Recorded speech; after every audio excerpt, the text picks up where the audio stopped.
E voltamos para o último bloco de entrevistas, e eu já quero pedir desculpas à Pamela, porque eu estou falando Pamela Rodrigues, eu não sei de onde que eu tirei Pamela Rodrigues, é Ferreira, meu Deus. Ela vem terceira vez no programa e eu dou esse vexame, Pamela, desculpa. É o ato falho. Ato falho, burrice do apresentador, desatenção, tudo. Pamela, continuando acabou que nós falamos a grosso modo, da questão do autismo, sintomas, diagnósticos, etc. Agora vamos mudar um pouco esse foco, vamos levar o autismo para dentro das escolas. Vamos abordar um pouco essa questão. Como que os professores devem ficar atentos aos comportamentos de um aluno que é autista? Geralmente, a criança autista, ali, logo na pré-escola, já se nota, porque é aquela criança que fica isolada dos amiguinhos, é aquela criança que não responde aos comandos da professora, e tem todo um ritual na hora de começar as aulas, né? Tem sempre que sentar no mesmo lugar, colocar os objetos na mesma posição, mas geralmente isso é percebido muito cedo. Quando já ultrapassa esse nível, né, a criança já está lá na alfabetização, por exemplo, é aquela criança que já está com um movimento repetitivo, né, assim, estereotipias, né? Sim. E também tem a questão do olhar, a criança já não consegue fazer as atividades de sala, pode ser um autismo, pode não ser. Que tipo de atividade de sala que uma criança não consegue fazer? Os exercícios mesmo, né? De aprender a ler e a escrever. Aqueles exercícios mesmo de sala de aula. Exatamente. De copiar e tal. A criança pode não conseguir acompanhar o ritmo dos outros. Se tem algum jogo, a criança não entende as regras, né? Do joguinho ali. Tudo isso é indicativo de autismo ou de um outro transtorno, né? Porque... Qual outro transtorno poderia ser? Muitos. TDAH também é muito confundido com autismo, porque o TDAH, ele... Que é o transtorno de déficit de atenção. É o hiperativo, né? Que as pessoas acham que é só a criança agitada que tem. Não necessariamente. Aí que entra a confusão com o autismo, porque a criança que tem TDAH interno, né? Que não é aquela criança que não tem atenção, mas que fica o tempo todo correndo, é aquela criança que não tem atenção, mas está quieta. A atenção dela está desviando porque o pensamento está imaginando mil coisas ao invés de estar prestando atenção ali. Aí é confundido com autismo. A psicose mesmo, né, a esquizofrenia, porque você pergunta para a criança, você ouve vozes? O psicótico vai falar, sim, mas ouve vozes que ele inventa, né, na mente dele. O autista ele vai responder sim. Mas essa voz pode ser de um rádio, pode ser de uma televisão, entendeu? Música. Sim. Um CD tocando. Porque o autista ele tem esse pensamento concreto, ele não tem essa questão da abstração, né? Então, tudo que você pergunta, ele responde no concreto. Sim, não. Não tem o talvez, né? Talvez é uma palavra que inexiste para o autista. É concreto mesmo. Eu acho, pensei. Não tem. E o autista, ele também não tem essa questão do eu. Ele não fala eu. Eu pesquisei e você chegou num ponto interessante. O autista, ele se menciona sempre em terceira pessoa. Porque ele não criou essa noção de eu. Aí a gente volta àquela questão. Quem que introduz a noção de eu enquanto pessoa, enquanto sujeito? A mãe, através da linguagem materna. Olha, meu filho, é você e tal. Esse jogo, né? Você tem o cabelinho liso, tem o cabelinho cacheado, você. Aí a criança fala eu. Vai criando essa noção de eu. O autista, como não tem esse elo, ele não cria a noção de eu. Né? Entendi. Como um diretor de escola, Pamela, ele pode garantir a inclusão de alunos autistas naquela instituição de ensino? A inclusão, ela tem diversos fatores, né? Não só para o autista, mas qualquer criança especial. Tem que ter na escola um ambiente seguro, um ambiente calmo para a criança em momento de crise. Tem que ter um mediador dentro de sala de aula, né? E o professor a escola, né, tem que criar um plano pedagógico que inclua essa criança. Adaptar as atividades, né, para aquela criança, para a dificuldade dela, porque ela tem um tempo diferente das outras. Na verdade, todas as crianças têm tempos diferentes, né? É uma ilusão achar que todo mundo aprende no mesmo ritmo.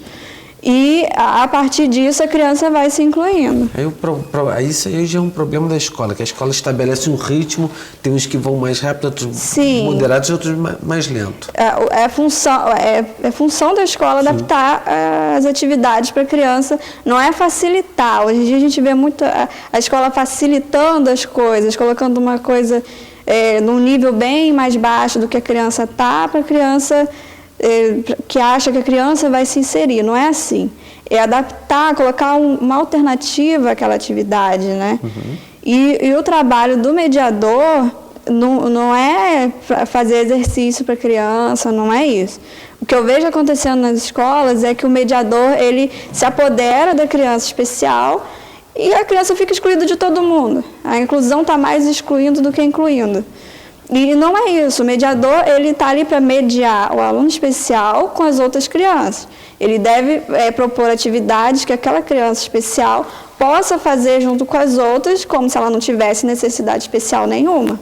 O professor não seria o melhor mediador?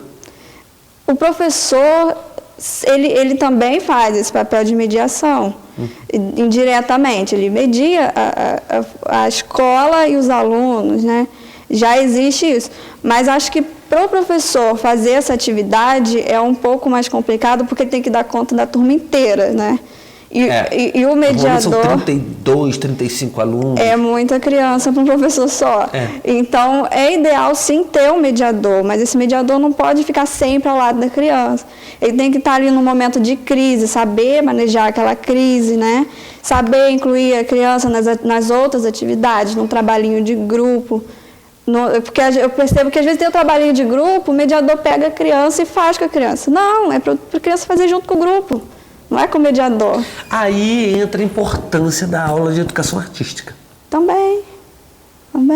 Porque tá me lembrando que nas aulas de educação artística que eu tive na época do Anchieta, e que era muito interessante, você trabalhava recorte, ou então pintura, mas era uma infinidade de coisas. Sim, e isso é importante para qualquer criança, porque a gente vive numa sociedade que valoriza muito o raciocínio lógico, né? Teste de QI, e não existe só esse tipo de inteligência, existem múltiplas inteligências, né? A gente estava fazendo essa colocação de aula de educação artística, se eu te falar que eu lembro de uma das coisas que eu mais gostava era em 1900, olha, você vai rir, em 1983, no século passado, 1983, no terceiro período do Anchieta com a tia Lucinha, a coisa que eu mais gostava era uma coisa que ela fazia, que ela colocava uma vela no meio da mesa e pedia para todo mundo tomar cuidado, e pegava giz de cera, queimava na vela e ficava rabiscando, que eu adorava. E prende a atenção, né? Exatamente, era uma das coisas que eu mais gostava. É uma atividade totalmente diferente que trabalha a atenção, concentração, trabalho em grupo, porque se alguém fosse ali e mexesse na vela, poderia acontecer algo, né? E aí a criança fica todo... Trabalho imaginário da criança. E eu fazia questão de ser um dos últimos alunos a sair da sala. Muito interessante. Se tivesse uma criança autista, acho que seria uma coisa muito interessante. Sim, com certeza. Para desenvolver, porque tem aquela vela, aquele giz de cera com diversas cores. E chama a atenção de qualquer criança, né? O que falta hoje é essa sensibilidade com as crianças, né? A gente trabalha muito no concreto, a gente tem que trazer a criança para esse outro lado, para o lúdico, né? Pamela, agora vamos falar um pouco dos pais. Como deve proceder a conversa entre o diretor e os pais? Entre o diretor e os pais, né? Eu acredito que o principal é orientar esses pais a procurar um tratamento, porque só a escola não vai dar conta. O que eu vejo também acontecendo é que os pais acham que a escola vai dar conta de tudo, e não é assim, a escola dá conta do aprendizado, leitura, jogo social, mas outras questões da criança ficam com os pais, né? E o principal ali é os pais não deixarem de levar para um tratamento, né? Porque não é uma coisa que você resolve simplesmente assim. Precisa de um outro nessa relação, né?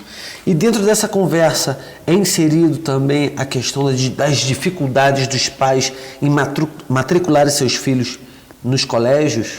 Isso também é uma questão, porque na rede privada acredito que não, a rede privada já está também trabalhando na inclusão. Pelo amor de Deus, 18, 19 anos que se trabalha isso com revista especializada. Sim. Se ainda tem dificuldade, por favor, né? A escola privada já está no movimento. A pública também está, só que a pública tem essa questão das vagas, né? É difícil de conseguir vaga, às vezes a escola tem vaga, mas não tem recurso para modificar aquela escola, né? E aí entra uma questão da lei. A lei diz que se você tem um filho com alguma necessidade especial, a escola tem que incluí-la. Essa criança não pode ficar sem escola. E a escola também tem que se adaptar a essa criança, não é a criança se adaptar à escola. E aí entra um conflito, porque está na lei, é um direito do sujeito de ter uma vaga naquela escola, né?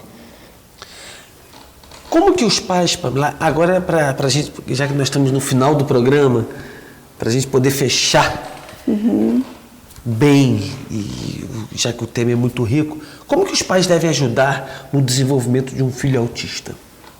De diversas formas. Eu penso assim, se a criança está ali antes dos 3 anos e você já percebe que ela não está correspondendo aos sinais e tudo mais, é importante você fazer um trabalho de contar a história daquela criança. Até as coisas que foram difíceis para a mãe ou para o pai, né? Às vezes os pais passam por uma situação difícil e não quer passar isso para a criança. É importante a criança saber disso, ir trabalhando a história de como que ela veio ao mundo, e ir trabalhando atividades, e aí todas as idades, né? Não só até os 3 anos. Aliás, a história da criança deve ser contada sempre, assim, mas até os 3 anos é possível fazer uma reversão, né? Desse quadro, é possível diminuir. Após os 3 anos também é possível, mas é um pouco mais difícil, exige um pouco mais de trabalho, né? Mas contar a história da criança, propor atividades que promovam o contato, o toque entre pai, mãe e criança, né? Para aquela criança ir percebendo a família dela, quem que está ali, e ela ir se conectando. Agora, como que deve proceder? Que atitude os pais devem proceder ao descobrirem de fato que tem um filho autista? Deve, primeiramente, tem que saber de onde veio esse descobrimento, né? Descobriu em casa? Ou foi algum especialista e ele diz? Porque se for em casa, tem que levar para um especialista, né? Um psicólogo, especialista em avaliação psicológica, né? Psicodiagnóstico.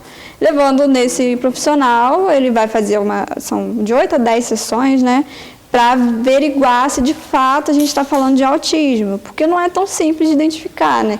Mesmo tendo os indicadores, tem várias outras questões, né? Não vai dar tempo de falar aqui, mas tem outras síndromes parecidas. Síndrome de Rett, por exemplo, que até os 4 anos a criança exibe sintomas autísticos, após os 4 anos isso vai diminuindo e ela entra no estágio normal. E diversas outras, e aí o profissional vai avaliar se de fato é autismo.